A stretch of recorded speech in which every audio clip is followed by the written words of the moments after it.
Bom dia. Vamos estar dando início ao nosso culto de louvor desta manhã, deste domingo. Gostaria de pedir para os irmãos estar abaixando as suas cabeças. Vamos estar começando com uma palavra de oração. Senhor Deus e Pai, obrigado por esse tempo que temos aqui, Senhor. Obrigado por esse local que podemos estar aqui, reunidos para Te adorar, Senhor. Obrigado por cada pessoa que o Senhor trouxe aqui nessa manhã, Senhor. E obrigado porque temos vários motivos para estar aqui Te louvando, Senhor. Te peço por este culto, Senhor, que o Senhor possa estar se alegrando com ele, Senhor, apesar das nossas imperfeições, Senhor. E que cada irmão que está aqui realmente possa estar com o coração aberto para estar Te louvando, Senhor. Te agradeço por esse dia e por esse momento. Em nome de Jesus, amém, Senhor. Gostaria de estar dando um bom dia a todos os irmãos que estão aí presentes, também aos irmãos que estão nos assistindo através do Facebook. Vamos estar dando início com uma palavra lendo a palavra de Deus em Salmos 40, de 1 a 3.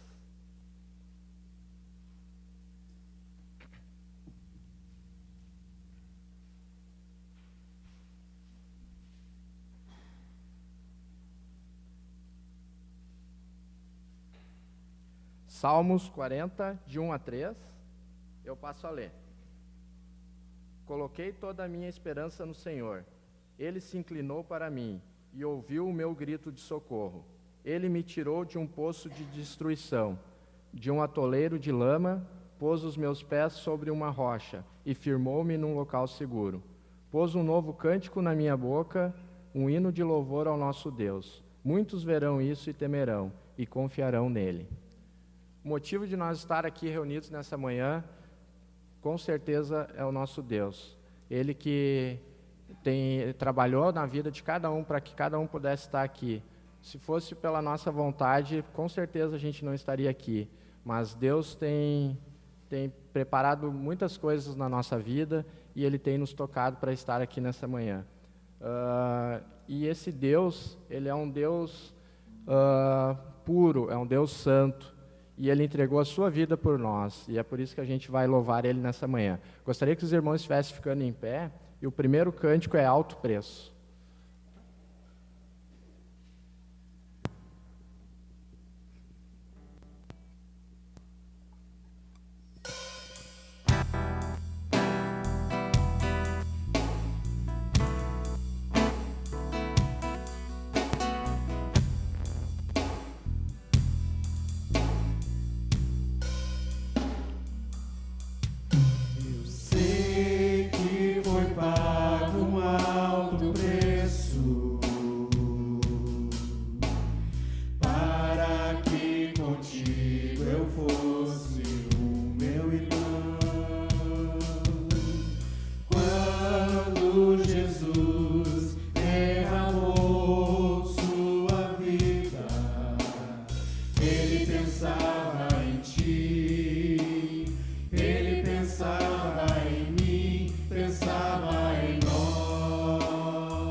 que pagaremos.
estamos passando por um ano de muitas dificuldades, né? Um ano de muitas incertezas, mas eu até estava agora pela manhã aqui assistindo o grupo de canto ensaiar aqui e estava prestando atenção na letra dessas músicas e realmente como a gente tem um Deus que se preocupa com a gente e que tem um Deus que está acima no controle de tudo, né? E isso com certeza é uma coisa que as pessoas que estão lá na rua não têm esse privilégio, né? Então é muito bom a gente poder estar aqui. Eu até nunca venho muito cedo e hoje eu vim e estava prestando atenção aqui e como essas letras falam ao nosso coração.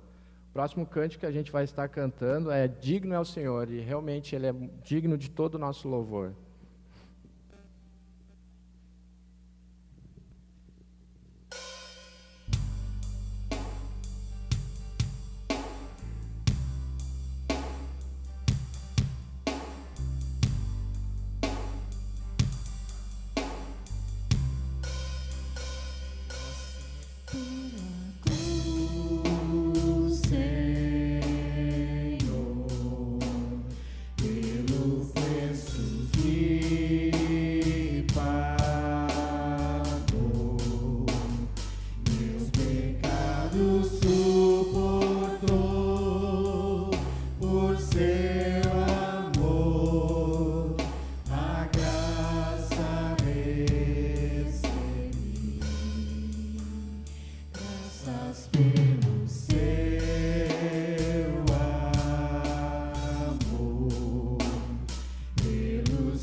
Cristo salva.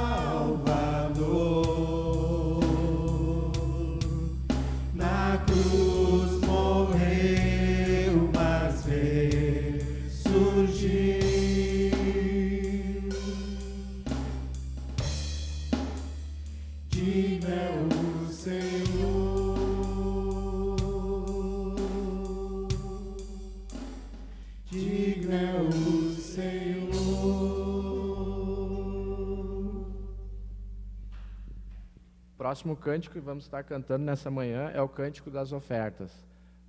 Gostaria de lembrar que esse é o momento da igreja, é o momento que aquele irmão que já entregou a sua vida ao Senhor possa estar trazendo sua oferta aqui na frente. Temos visitantes hoje. Tu é visitante, né? Seja bem-vinda. Como é que é teu nome? Andressa. Fica à vontade aí, Andressa, tá? Deus te abençoe.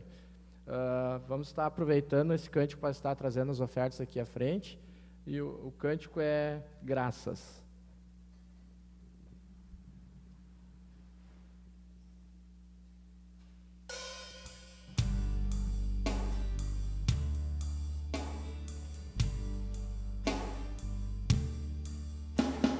Graças, graças, Senhor, graças, meu Senhor Jesus. Graças, graças, Senhor, graças, meu Senhor Jesus. Tomaste em teus braços e me deste salvação. Teu amor foi derramado em meu coração. Não sei como agradecer-te o que tens feito por mim. Eu só quero dar-te agora minha canção. Hora da graças, graças, Senhor, graças, meu Senhor Jesus. Graças, graças, Senhor, graças, meu Senhor Jesus. Lá na cruz deste tua vida, entregaste tudo ali. Vida eterna tu me destes ao morrer. O teu sangue tem entrada ao teu trono celestial. Posso entrar confiadamente diante de ti para dar graças, graças, Senhor, graças, meu Senhor Jesus.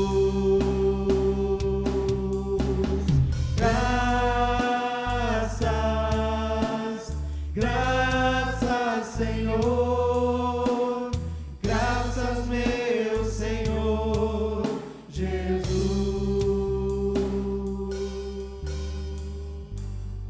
Pedir para o Elton estar orando pelas ofertas. Senhor, queremos te louvar nessa manhã, te agradecer o teu nome, Pai. Queremos louvar o Senhor com nossos cânticos, louvar o Senhor também, Pai, com a nossa vida, Pai, que a gente possa ter agradado o Senhor nessa semana, que o Senhor possa ter se agradado das nossas vidas, e também, Pai, te louvar com os nossos recursos, os quais o Senhor tem nos dado, o Senhor tem suprido a cada necessidade nossa, e sempre, Pai, como eu falo, sempre o Senhor tem nos dado além do que nós necessitamos. Somos gratos ao Senhor por isso e entendemos que devemos contribuir, devolver parte daquilo que o Senhor nos dá para que a tua obra seja sustentada, para que o Senhor seja conhecido através do sustento de missionários, através do sustento de pastores, de pessoas que pregam a tua palavra e dessa porta aberta que é a Igreja Batista Aliança, Pai. Nos abençoa na administração dos recursos, nos dá capacidade, abençoa a vida de cada um daqueles que veio preparado nessa manhã para fazer essa oferta e esse tempo de louvor, de adoração com seus recursos também. Nos abençoa no restante desse tempo, nessa manhã, nos abençoa em tudo que vamos fazer e que o Senhor possa se alegrar com nossas vidas, que nós possamos dar um bom testemunho e viver para agradar ao Senhor. Em nome de Jesus, amém. Próximo cântico que vamos estar cantando é Me Derramar.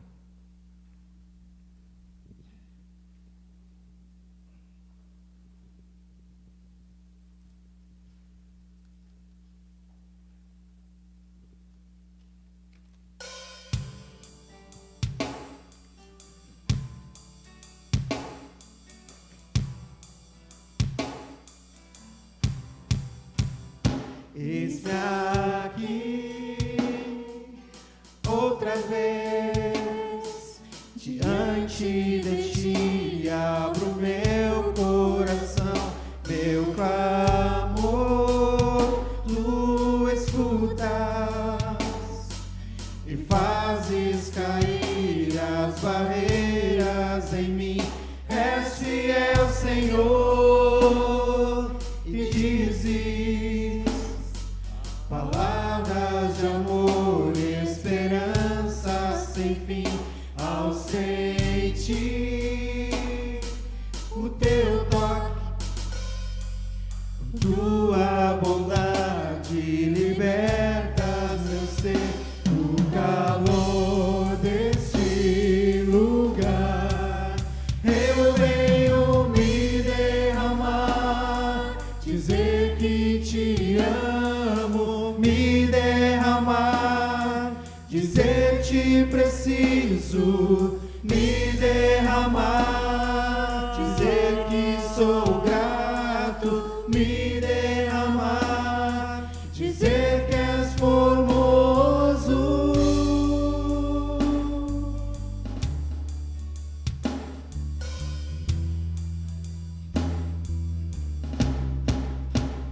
Eis-me aqui outra vez diante de ti, abro meu coração, meu clamor tu escutas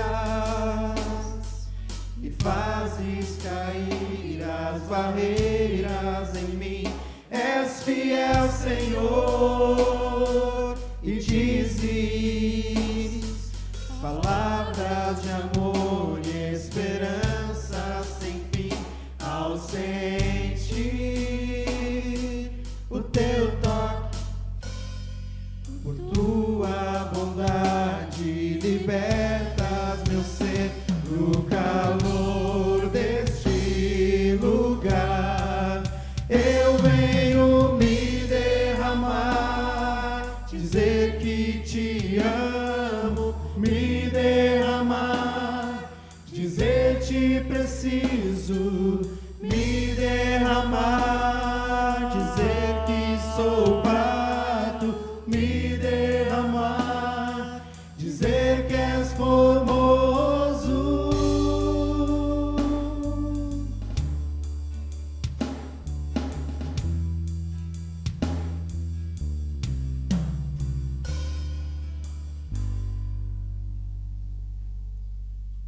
Em Romanos 11, 33 a 36, eu passo a ler.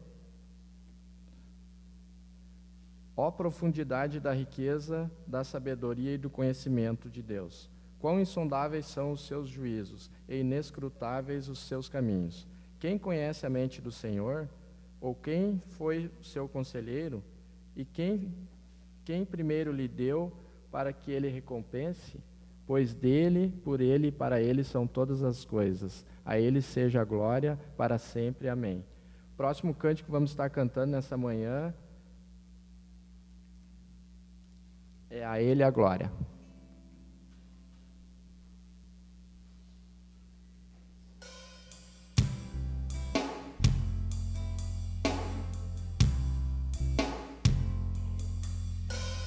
Ó profundidade das riquezas,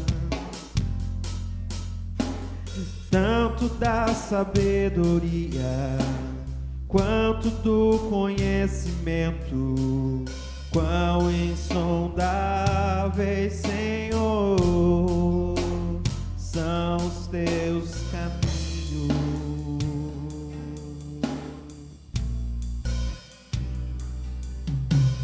Quem conhece a mente desse Deus? Não há outro igual a Ele, e ninguém acima dele, porque por Ele, pra Ele, são todas as coisas.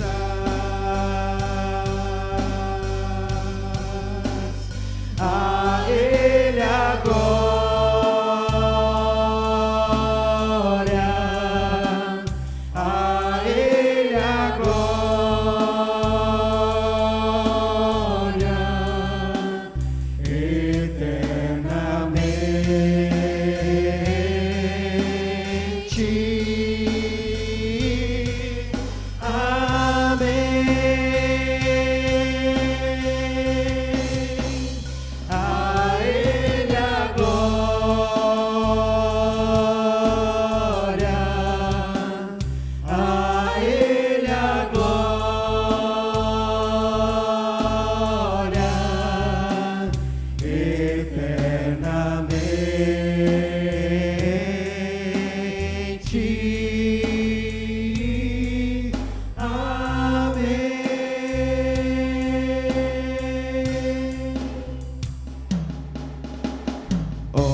da sabedoria, quanto do conhecimento, quão insondáveis, Senhor, são os teus caminhos.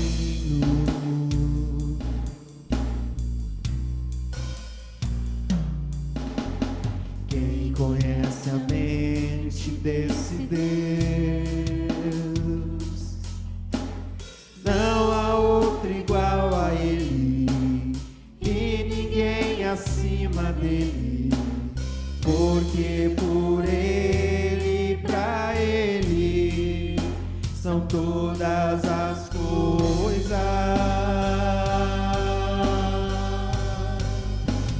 A Ele a glória,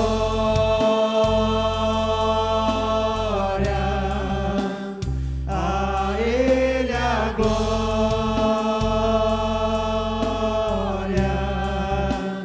eternamente. Amém.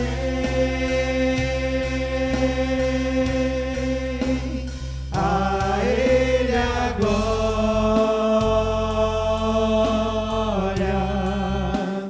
a Ele a glória,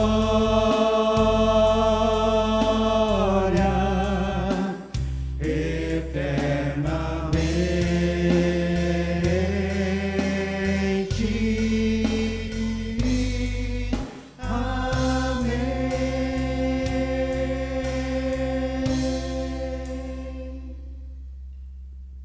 Gostaria de chamar o pastor Roberto à frente.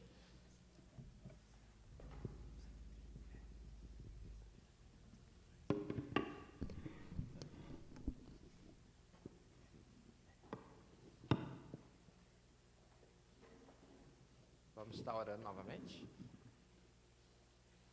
Senhor Deus e Pai, obrigado por esse tempo que tivemos aqui, Senhor, de louvor, Senhor. Obrigado porque temos muitos motivos para estar aqui te louvando, Senhor. Obrigado por tudo que o Senhor tem feito nas nossas vidas, Senhor, e obrigado por tudo que o Senhor ainda vai fazer, Senhor. Também te peço por esse tempo que vamos ter agora da exposição da Tua Palavra, Senhor, que ela possa estar realmente tocando o nosso coração e que a gente possa estar saindo daqui confrontado por ela, Senhor. Que a gente possa realmente estar, durante a semana, estar lembrando, né, desse sermão que o pastor trouxe aqui à frente, Senhor, e que a gente possa estar meditando nela, Senhor. Também abençoe o pastor Roberto, Senhor, que ele se preparou para estar aqui à frente, Senhor, que ele possa estar transmitindo a Tua Palavra, Senhor, e que o Senhor possa estar abençoando ele nesse momento, Senhor, que o Senhor possa estar utilizando ele, Senhor, para estar trazendo a Tua Palavra para nós, Senhor. É em Teu nome santo e precioso que eu oro e agradeço. Amém, Senhor.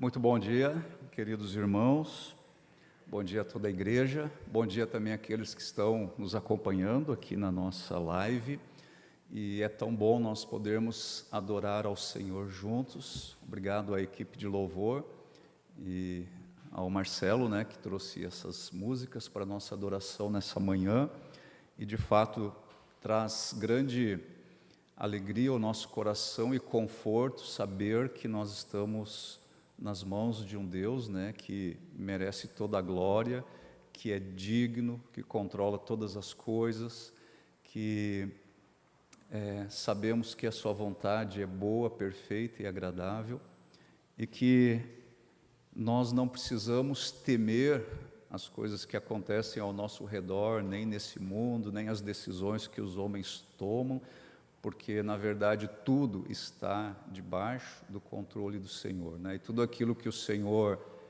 permite ou que Ele ordena nas nossas vidas sempre tem o propósito de nos aperfeiçoar, de nos conformar mais à imagem do nosso Senhor e Salvador Jesus Cristo, e tem o propósito de trazer glória a Ele, né? Glória ao Seu nome. Por isso, de todas as formas, nós sempre podemos ter o nosso coração cheio de gratidão, de confiança, descansando no Senhor, sabendo que Ele reina de forma soberana e absoluta.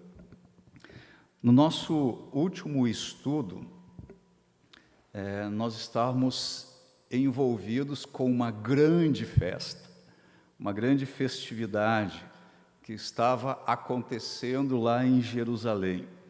E tinha chegado então o momento da dedicação dos muros.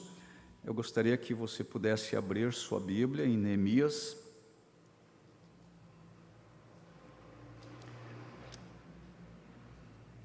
capítulo 12. Lembrando novamente o versículo 43, Neemias 12, 43.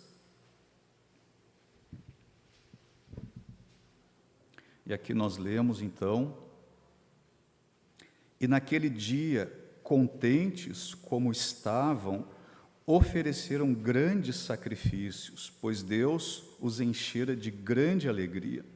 As mulheres e as crianças também se alegraram, e os sons da alegria de Jerusalém podiam ser ouvidos de longe. E como eu mencionei na última exposição, esta celebração que estava acontecendo aqui neste dia, da dedicação dos muros ao Senhor, foi a ocasião mais feliz em Israel em mais de meio século. Nós vimos também que houve aí a purificação geral. No versículo 30, aí do capítulo 12, nós vemos o seguinte: os sacerdotes e os levitas se purificaram cerimonialmente e depois purificaram também o povo, as portas e o muro. Nós vemos também que houve a formação de 2 imensos corais. Versículo 31, ordenei aos líderes de Judá que subissem ao alto do muro, também designei 2 grandes coros para darem graças. Um deles avançou em cima do muro para a direita até a porta do esterco. Eu acho que eles estavam cantando ali milhares de aleluias. O coro, ele era ouvido à distância, essa alegria ou esse júbilo, esse contentamento podia ser ouvido de longe.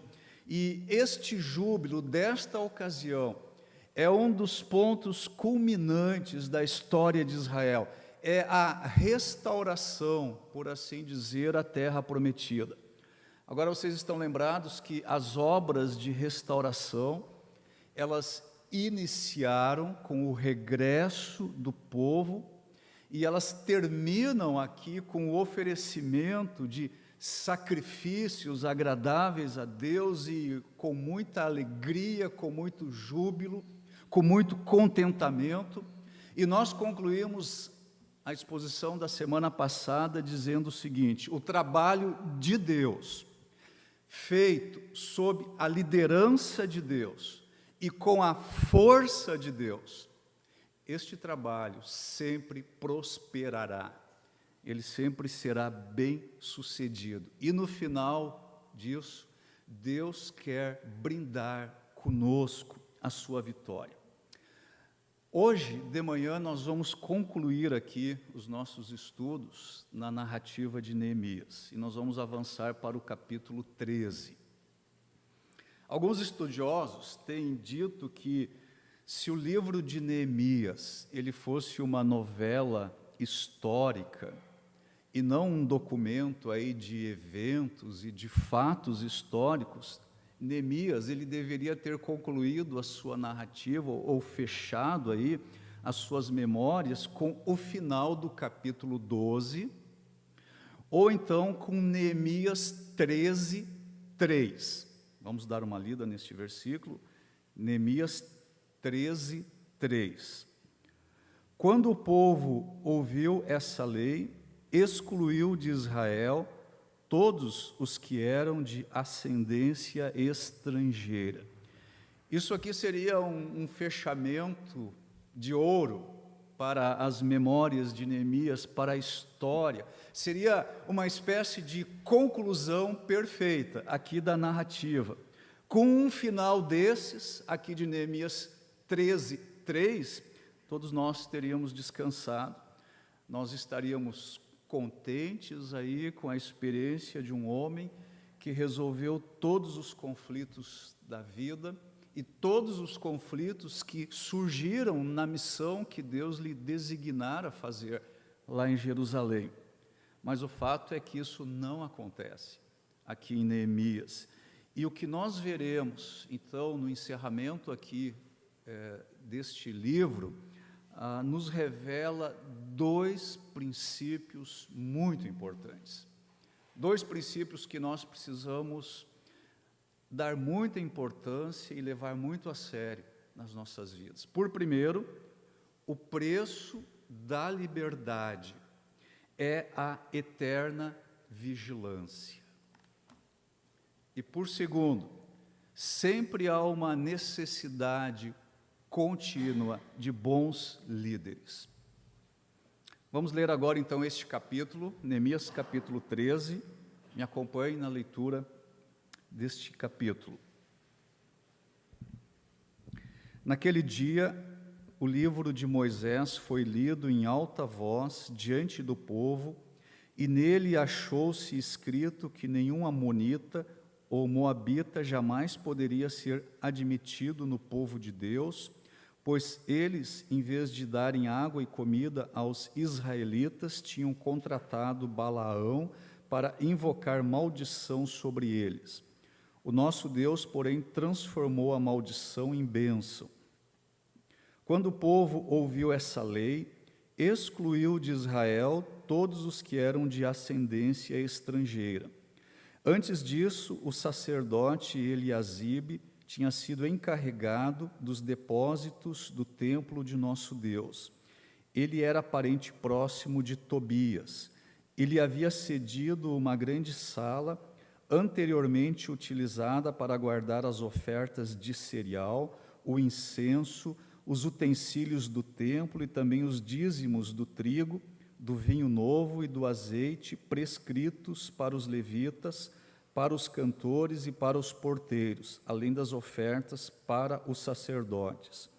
Mas enquanto tudo isso estava acontecendo, eu não estava em Jerusalém, pois no 32º ano do reinado de Artaxerxes, rei da Babilônia, voltei ao rei. Algum tempo depois, pedi sua permissão e voltei para Jerusalém.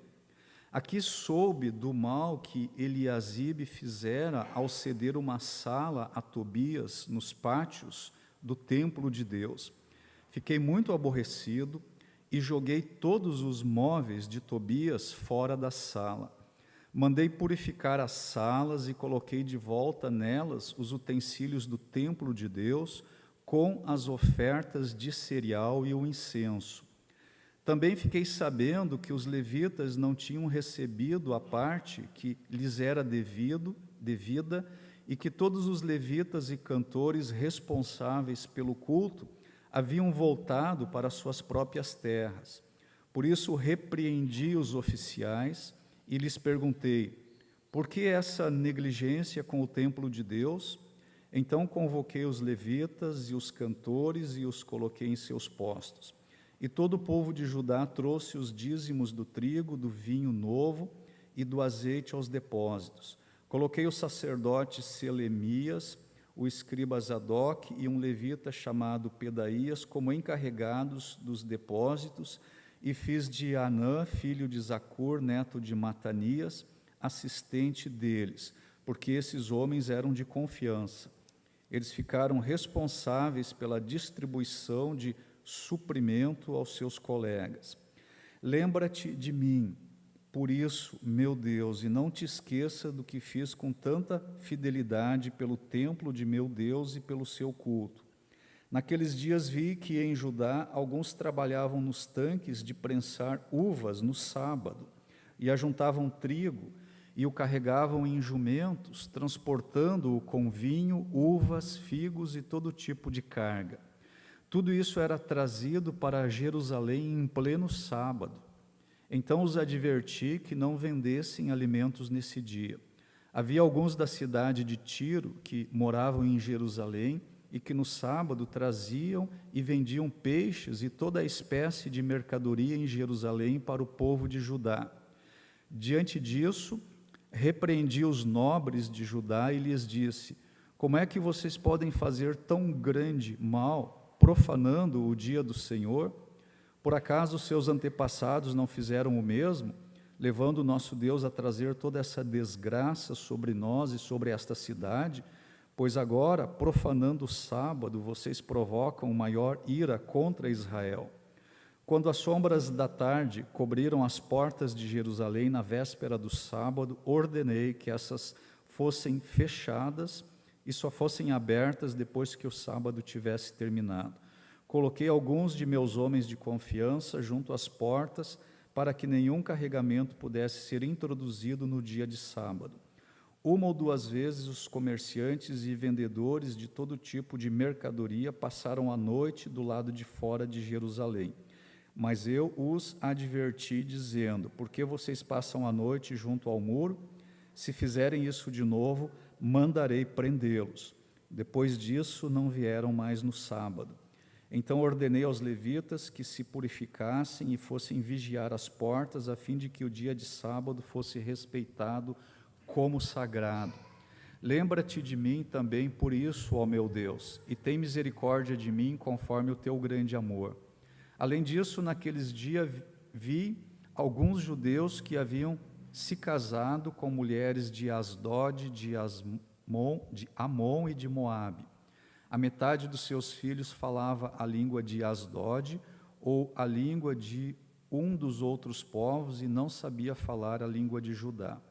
Eu os repreendi e invoquei maldições sobre eles. Bati em alguns deles e arranquei os seus cabelos.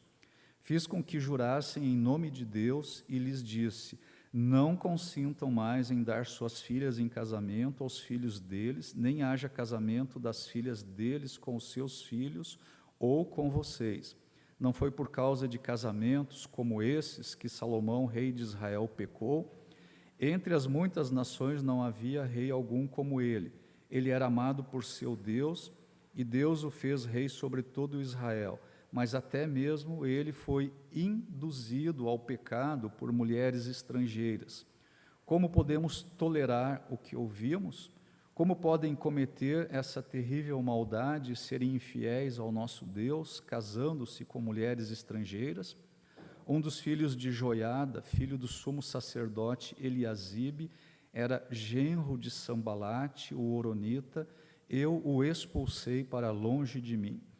Não te esqueças deles, ó meu Deus, pois profanaram o ofício sacerdotal e a aliança do sacerdócio e dos levitas. Dessa forma purifiquei os sacerdotes e os levitas de tudo o que era estrangeiro e lhes designei responsabilidades, cada um em seu próprio cargo. Também estabeleci regras para as provisões de lenha, determinando as datas certas para serem trazidas e para os primeiros frutos. Em tua bondade, lembra-te de mim, ó Deus. É um relato impressionante que nós lemos aqui no final da narrativa de Neemias, neste capítulo 13. Durante os restantes 11 anos e meio de administração de Neemias, as coisas correram sem problemas, as coisas correram muito bem. A oposição lá em Jerusalém, ela pouco pôde fazer em face de uma administração que era tão capaz e que era tão fiel ao Senhor. O povo estava levando a sério o seu compromisso com a aliança. Lembra do compromisso que foi firmado lá no capítulo 9, versículo 38, vamos lembrar. Neemias 9, 38.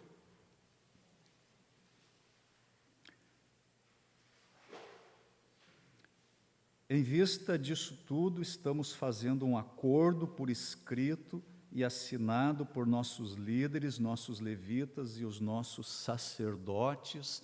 Houve aqui a renovação do pacto, uma renovação do compromisso com a aliança, e eles estavam sendo fiéis e comprometidos com o Senhor, eles estavam vivendo vidas relativamente prósperas e tranquilas.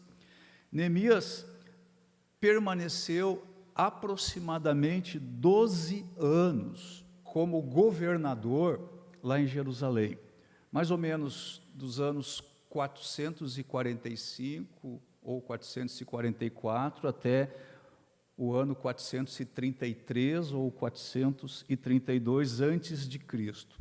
E depois desse período de 11 anos e meio, 12 anos, Neemias ele volta à corte do rei Artaxerxes, lá na Babilônia. Nós vimos isso aí no versículo 6. Nós não sabemos quanto tempo Neemias ficou lá na Pérsia.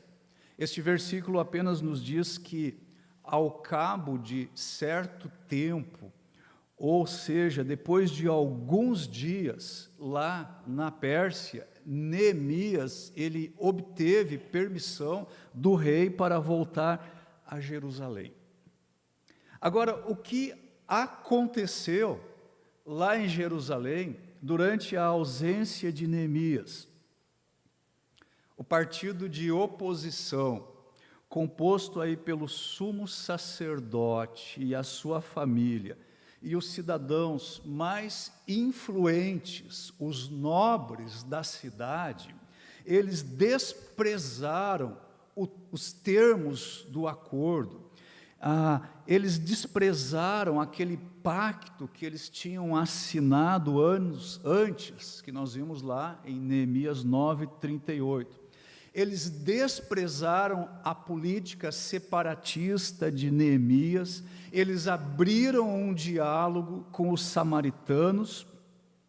Então, quando Neemias regressa para Jerusalém, quando ele retorna para lá, ele descobriu muitas coisas que deixaram ele horrorizado. Vamos ler novamente os versículos 4 a 9 do capítulo 13. Antes disso, o sacerdote Eliasibe tinha sido encarregado dos depósitos do templo de nosso Deus. Ele era parente próximo de Tobias, e ele havia cedido uma grande sala anteriormente utilizada para guardar as ofertas de cereal, o incenso, os utensílios do templo e também os dízimos do trigo, do vinho novo e do azeite prescrito para os levitas, para os cantores, para os porteiros, além das ofertas para os sacerdotes. Mas enquanto tudo isso estava acontecendo, eu não estava em Jerusalém, pois no 32º ano do reinado de Artaxerxes, rei da Babilônia, voltei ao rei. Algum tempo depois pedi a sua permissão e voltei para Jerusalém. Aqui soube do mal que Eliasibe, que era o sumo sacerdote, fizera ao ceder uma sala a Tobias nos pátios do templo de Deus. Fiquei muito aborrecido e joguei todos os móveis de Tobias fora da sala. Mandei purificar as salas e coloquei de volta nelas os utensílios do templo de Deus, com as ofertas de cereal e o incenso. Então nós percebemos aqui que um personagem já bem conhecido nosso, lá do início da história, ele volta à cena. Tobias volta à cena. Tobias era aquele antigo inimigo de Neemias, e Tobias, ele sempre tivera aí admiradores e apoiadores que eram ligados a ele. Vocês estão lembrados de Neemias 6? Volte comigo para lá, por favor, Neemias 6, versículos 17 e seguintes. E também naqueles dias, os nobres de Judá estavam enviando muitas cartas a Tobias, que lhes enviava suas respostas, porque muitos de Judá estavam comprometidos com ele por juramento, visto que era genro de Secanias, filho de Ara, e seu filho Joanã havia se casado com a filha de Mesulão, neto de Berequias. Até ousavam elogiá-lo na minha presença e iam contar-lhe o que eu dizia. E Tobias continuou a enviar-me cartas para me intimidar. Agora, Tobias, ele era portador de um nome judaico, ele se casou com uma das principais famílias judaica, e a Tobias não faltava audácia. Ele era muito petulante e ele se meteu até no templo. Ele conseguiu um espaço no templo, uma sala ampla, uma câmara, dentro de um pequeno armazém, e pela leitura da narrativa, as autoridades religiosas, elas desocuparam este espaço para Tobias, por mando do sumo sacerdote Eliasibe. Os utensílios pessoais de Tobias tinham mais preferência dentro do templo do que o incenso, do que os dízimos. E pior do que isso, Tobias, ele estava agora no centro religioso de Jerusalém, e esse aqui era um espaço ideal para as intrigas, para a sua influência. O que mais Neemias ficou sabendo quando ele retorna para Jerusalém? Versículo 10. Neemias 13, 10. Também fiquei sabendo que os levitas não tinham recebido a parte que lhes era devida, e que todos os levitas e cantores responsáveis pelo culto haviam voltado para as suas próprias terras. Falta de compromisso aí com os dízimos e ofertas. Eles tinham uma atitude rancorosa para com os dízimos e ofertas. Eles davam o mínimo possível, eles estavam roubando a Deus. E essa foi a exortação do profeta Malaquias, que era o profeta desta época, deste momento. Deixa marcado aí e venha comigo lá para Malaquias.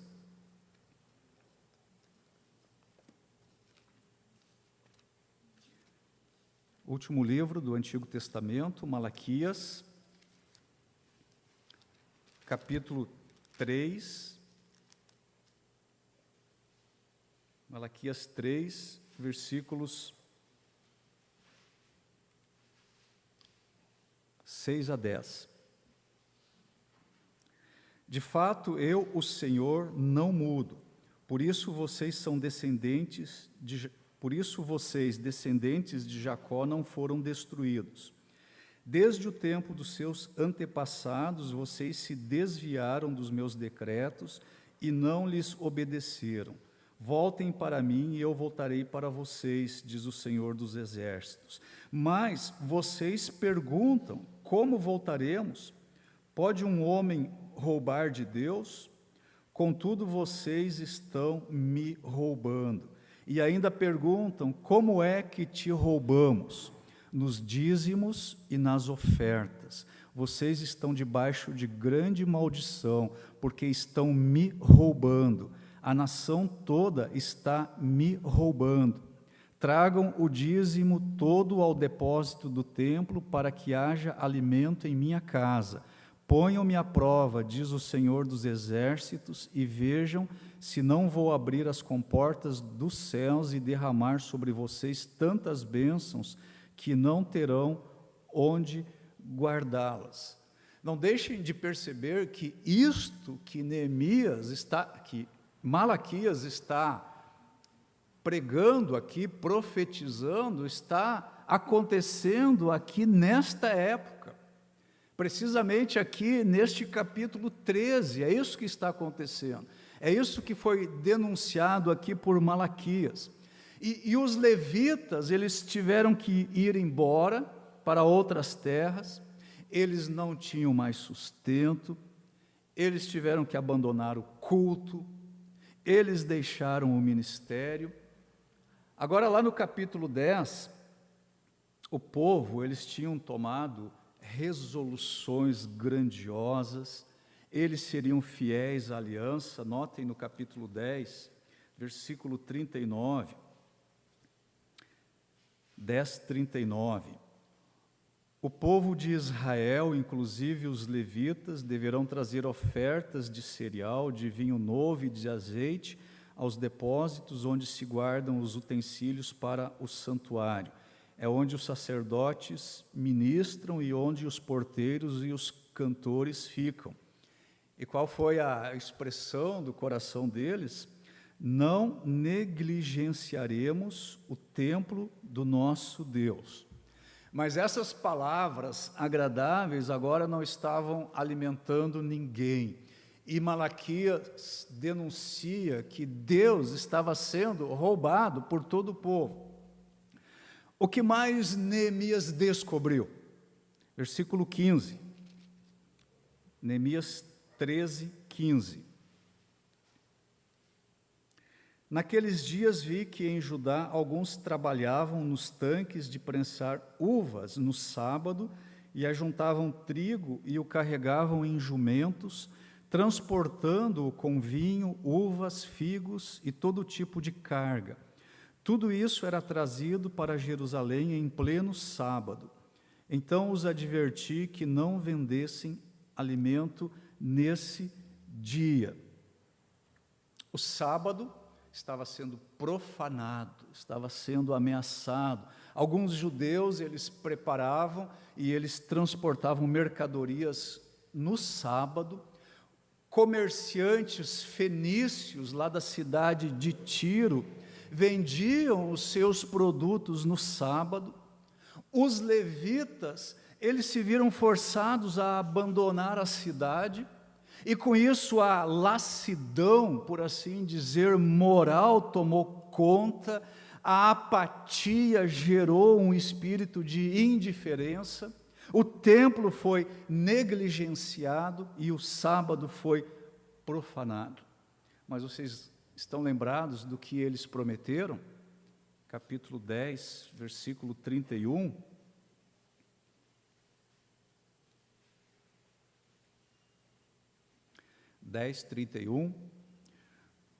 Quando os povos vizinhos trouxerem mercadorias ou cereal para venderem no sábado ou em dia de festa, não compraremos deles nesses dias. Cada 7 anos abriremos mão de trabalhar a terra e cancelaremos todas as dívidas. O que mais Neemias descobriu? Capítulo 13, versículos 23 e 24. Além disso, naqueles dias vi alguns judeus que haviam se casado com mulheres de Asdod, de Amon e de Moabe. A metade dos seus filhos falava a língua de Asdod ou a língua de um dos outros povos e não sabiam falar a língua de Judá. Então eu posso imaginar que Neemias, ele está impressionado, ele está chocado, ele está assistindo à corrupção da geração seguinte por meio desses casamentos mistos. Os filhos dessas uniões mistas, eles não sabiam mais falar a língua judaica. E isso significava uma erosão contínua da identidade israelita. Eles não podiam mais ler a palavra de Deus que estava em hebraico. E as consequências deste desatino, elas perdurariam por séculos. No versículo 27, Neemias diz o seguinte: como podemos tolerar o que ouvimos? Como vocês podem cometer essa terrível maldade e serem infiéis ao nosso Deus, casando-se com mulheres estrangeiras? Mas vocês lembram do que eles prometeram ao renovarem o pacto? Volte de novo para Neemias 10, versículo 30.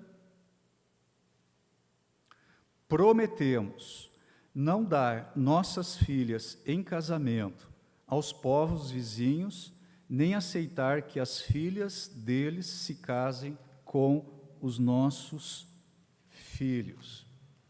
Gente, se passaram 12 anos apenas deste acordo, deste pacto, e finalmente ainda havia algo mais terrível que estava acontecendo. Neemias 13, 28. um dos filhos de Joiada, filho do sumo sacerdote Eliasibe, era genro de Sambalate, o horonita. Eu o expulsei para longe de mim. Anteriormente, nós vimos aí que havia um vínculo de família e uma amizade aí bem intensa entre Eliasibe e Tobias. Agora, qual é o outro personagem que volta à cena? Sambalate. Quem era Sambalate? Ele era o governador lá de Samaria, e Sambalate era o maior inimigo declarado de Neemias. E agora este Sambalate, ele tem uma filha colocada na família do sumo sacerdote. Vocês conseguem perceber a cena? O que está acontecendo aqui em Jerusalém, 12 anos depois da renovação do pacto? Isso aqui, meus queridos, é um golpe no coração de Neemias. Sambalate, ele está dentro da família do sumo sacerdote, mas a situação é realmente muito caótica. Agora, a pergunta que nós precisamos nos fazer é a seguinte: como é que se chega a um estado de coisas assim em tão pouco tempo? Como é que a gente sai de um despertamento espiritual, como nós vimos ter início lá no capítulo 8 de Neemias, para essa situação aqui de total apatia e de frieza espiritual? Notem que em alguns poucos anos que Neemias esteve fora, a vaca foi para o brejo. Eles profanaram o templo, eles profanaram o sábado, eles profanaram o sacerdócio, eles profanaram as famílias, eles profanaram as suas identidades, eles profanaram a lei, enfim, eles profanaram a aliança. E os principais inimigos de Neemias, que por assim dizer também eram inimigos de Deus, eles tiveram um lugar agora de destaque em Jerusalém e entre as principais famílias, entre os nobres. E os levitas correram embora, e o sumo sacerdote trocou favores políticos, e as contribuições, elas foram abandonadas, o culto foi abandonado, a aliança foi abandonada, e não havia ninguém ali para se opor a tudo isso. Então notem o seguinte: de um despertamento espiritual, eles passam agora para um declínio moral avassalador. Agora, Neemias, quando chega em Jerusalém, e ele percebe então todo esse quadro, ele ficou indignado com tudo isso. Ele ficou muito aborrecido, ele ficou irado com toda essa situação, e ele passou então a tomar medidas drásticas, medidas decisivas. Ele entrou lá no templo e ele jogou os móveis de Tobias para fora, versículo 8, e ele deu instrução para que todas as salas fossem limpas. Agora, meus queridos, isso aqui exige coragem, mas é uma coragem que vem de convicções firmadas, estabelecidas sobre a palavra de Deus, sobre a Bíblia. E Eliasibe, que era o sumo sacerdote, ele não podia fazer nada para impedir. E Neemias então age aqui com determinação, ele age com decisão. E eu quero fazer uma ponte com os nossos tempos de hoje. Na igreja contemporânea se tem tolerado muito mal, doutrinas falsas, pseudo-piedade, velhos princípios morais e de integridade estão sendo desprezados. Muito daquela ideia de que os fins justificam os meios está presente hoje. A causa do declínio espiritual, aqui na situação do povo, ela é muito evidente.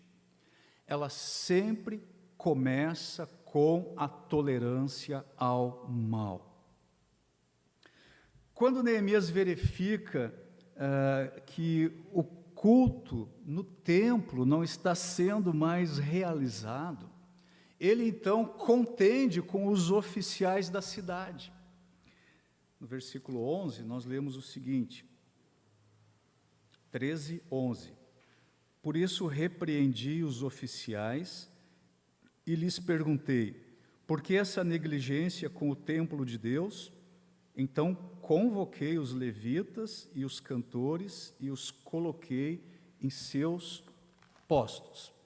Esse confronto aqui de Neemias com os oficiais da cidade, com os juízes, produziu um senso de responsabilidade, e os sacerdotes e os levitas, eles voltam então a exercer as suas funções, o povo volta a contribuir, e Neemias, ele nomeia homens que são dignos de confiança, e nós temos isso aí no versículo 13.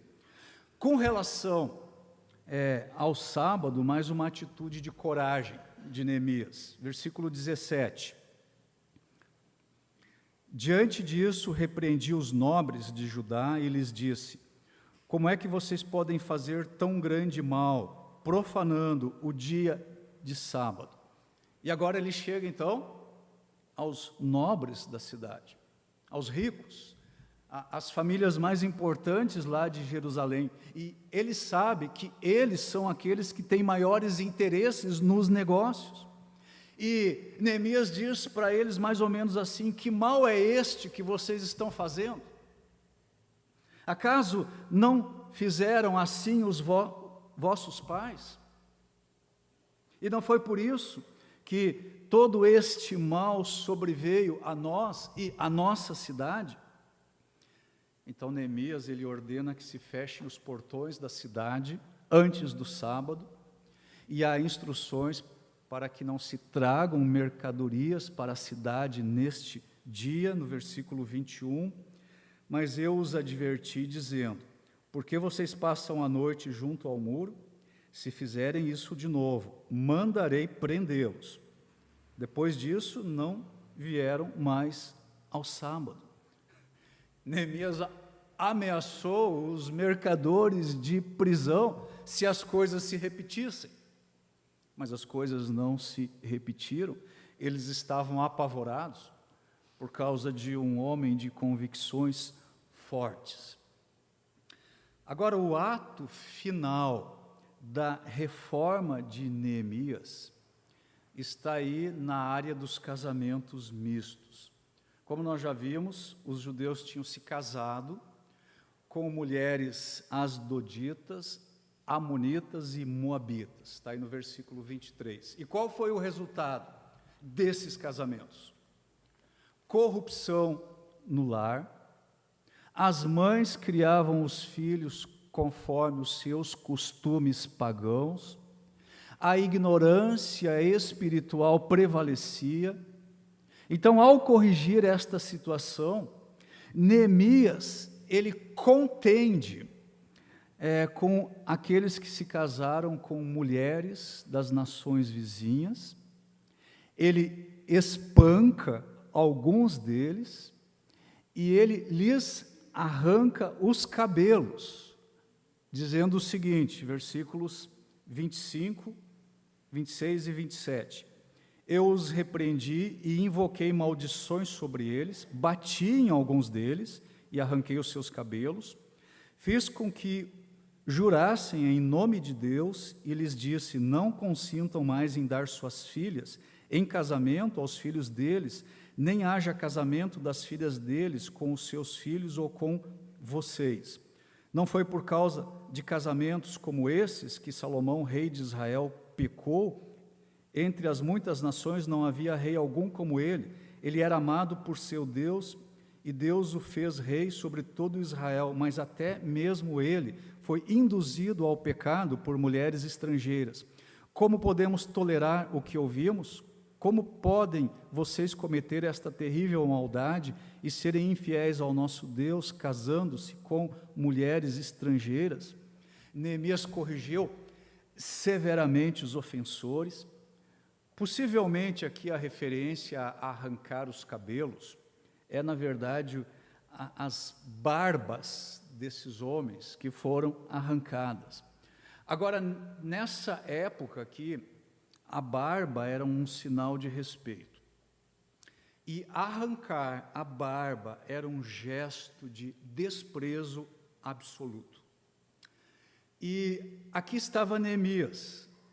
Agora o reformador Neemias, no seu jeito mais autêntico, sem conversa mole, sem diplomacia, sem transigência, ou as coisas iam correr do seu jeito, ou elas não iam correr de jeito nenhum. Mas ele estava certo de que esta maneira de agir visava preservar a instrução da lei de Deus. Agora, meus queridos, Neemias, ele era uma pessoa diferente de Esdras. Esdras, ao enfrentar experiências como essas, ele se sentia frustrado consigo mesmo, ele se sentia culpado pela situação, ele ficava consternado, o sacerdote Esdras. Neemias, por outro lado, ele não ficava abatido, ele ficava indignado, ele ficava violento. Agora, não esqueçam que neste padrão aqui de tratamento, Neemias estava aplicando muito do que era prática no mundo oriental. Agora, eu sei que essas atitudes aqui examinadas de uma perspectiva cristã e ocidental, elas parecem demasiadamente drásticas. Mas também, meus queridos, a gente precisa lembrar que existe, sem dúvida alguma, uma diferença entre as atitudes que o Senhor aprova na dispensação da Antiga Aliança, ou do Antigo Testamento, e uma diferença entre as atitudes que o Senhor aprova na dispensação do Novo Testamento. E isso não significa que há alguma diferença na atitude de Deus em relação ao pecado, ou como se Deus desejasse salvar alguns ou condenar a outros, mas sim, existe uma diferença no entendimento e no contexto em que as pessoas vivem sob essas duas dispensações. Em Neemias 13:8, nós vemos Neemias jogando para fora do templo todos os móveis de Tobias. Isso traz à lembrança de vocês algo parecido que aconteceu no Novo Testamento? Vamos dar uma olhada em Mateus, capítulo 21.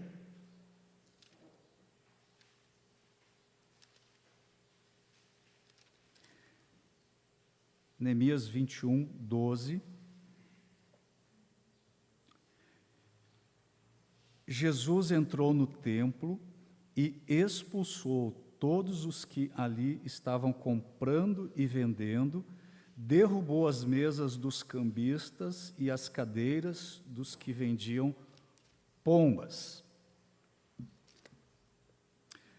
Na verdade, Neemias, ele entrou aí em uma tempestade tão violenta quanto um dia o seu mestre o faria. Agora, nisso tudo nós percebemos que para Neemias a santidade nunca é algo que pode ser negociado. E eu gostaria de destacar aqui as orações de Neemias neste capítulo. Versículo 14. Neemias diz o seguinte: lembra-te de mim por isso, meu Deus, e não te esqueças do que fiz com tanta fidelidade pelo templo de meu Deus e pelo seu culto. Versículo 22. Parte final. Lembra-te de mim também por isso, ó meu Deus, e tem misericórdia de mim, conforme o teu grande amor. E o versículo 31, na parte final, em tua bondade, lembra-te de mim, ó meu Deus. Neemias, ele tinha um zelo insaciável, e agradar a Deus era a maior ambição da sua vida, do seu coração, da sua alma. Lembra-te de mim, meu Deus. E nessas orações aqui neste capítulo, Neemias está entregando a sua pessoa e a sua causa nas mãos de Deus, as únicas mãos seguras. Neemias foi alguém que aceitou a sua responsabilidade até o fim, ele cumpre a sua responsabilidade, custe o que custar. Normalmente, quando nós lembramos de Neemias, ou do livro de Neemias, nós lembramos dele por causa da reedificação dos muros de Jerusalém. Mas Neemias, ele termina as suas memórias com aquilo que tem sido chamado pelos estudiosos como os 3 R's notáveis de Neemias, porque é um trio de realizações que são espetaculares, e os 3 R's são o seguinte: reedificação dos muros, reavivamento espiritual, reforma religiosa. Reedificação, reavivamento, reforma. Agora notem, Neemias passou algum tempo na Pérsia, ele volta e ele não traz da corte imperial, vamos dizer assim, ele não traz consigo nenhum valor mundano. O imperador romano César Augusto, anos mais tarde, ele cunhou uma frase bem célebre. E a frase de César Augusto era a seguinte: vi e venci. E eu acho que esse é um resumo apropriado daquilo que Neemias fez muitos anos antes de César Augusto.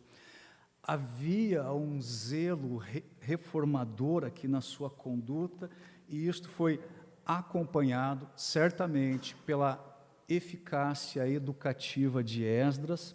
Essas coisas aqui deram ao Israel pós-exílio, ao povo aqui do final do Antigo Testamento, uma clareza na sua fé que nunca se perdeu totalmente.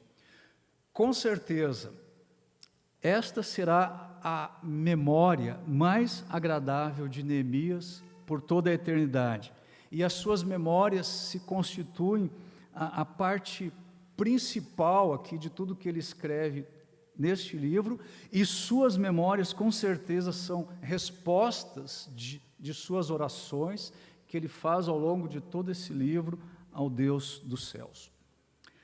Para a gente encerrar esse estudo aqui em Neemias, nós vamos registrar alguns dos muitos princípios importantes para as nossas vidas e para a vida da igreja. Primeiramente, nós devemos reconhecer a vontade de Deus para as nossas vidas. Vocês têm alguma dúvida de que Neemias tinha dúvida sobre a vontade de Deus para ele? Vocês têm alguma dúvida de que Neemias não sabia exatamente o que Deus tinha posto no seu coração para fazer em Jerusalém? Neemias, ele conhecia a vontade de Deus para a sua vida. E nós também precisamos conhecer a vontade de Deus para a nossa vida. E nós devemos avaliar a vontade de Deus continuamente à luz da palavra de Deus. Nada impediu Neemias de permanecer em sua trajetória até o fim. Até o fim. do seu cargo de governador lá em Jerusalém, e isso é um grande exemplo para nós, porque, meus queridos, quantas vezes nós nos desviamos dos nossos propósitos, quantas vezes, à semelhança do povo, nós renovamos o nosso compromisso com Deus, mas isso dura-se muito até o próximo final de semana. Nós tomamos decisões grandiosas, nós choramos, nós testemunhamos, mas na prática nada muda. Os cristãos de hoje, eles têm muita compreensão, mas eles têm pouco compromisso.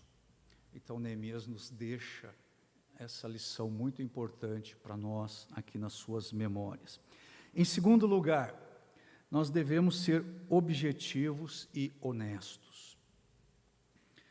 Vocês devem ter notado ao longo de todo o livro, Neemias, ele sempre falou a verdade. E muitas vezes isso tornou a sua vida muito difícil, mas nós devemos lembrar que não era a verdade dele que importava, a verdade dele, Neemias, mas era a verdade da palavra de Deus.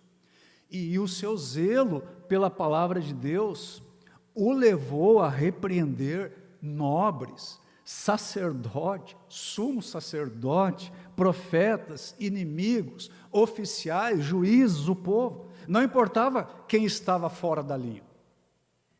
Grandes, pequenos, ricos, pobres, homens, mulheres, religiosos, políticos.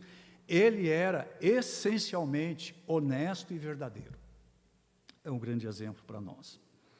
Em terceiro lugar, nós devemos viver de forma irrepreensível.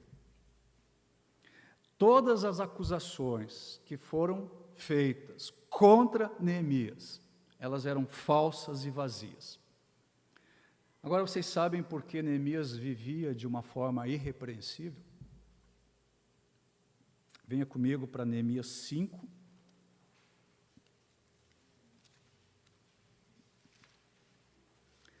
Neemias 5, 15.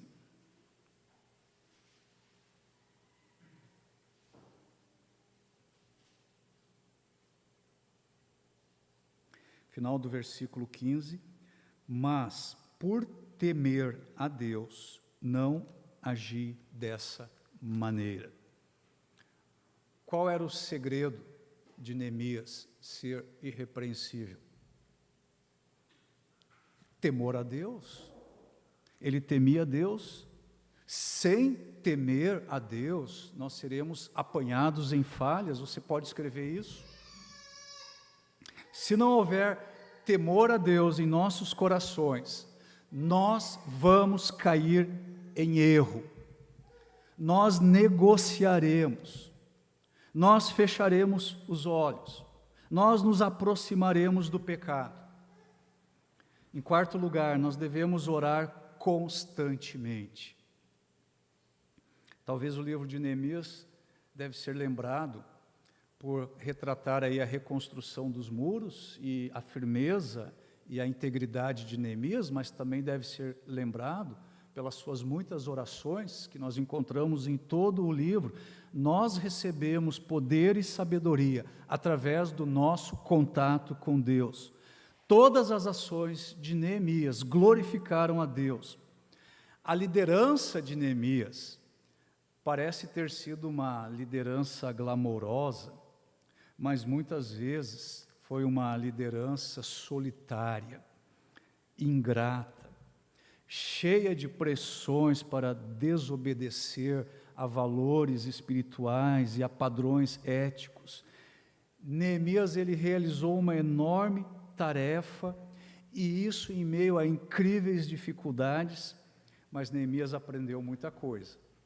Neemias aprendeu que não existe nenhum sucesso sem o risco de fracasso, não existe nenhuma recompensa sem trabalho árduo, nenhuma oportunidade sem críticas e nenhuma liderança verdadeira sem confiança em Deus. O livro de Neemias tratou da reconstrução dos muros de uma grande cidade, mas também tratou de renovação espiritual, de dependência de Deus, de fidelidade, de compaixão de Deus, e também tratou de reforma espiritual.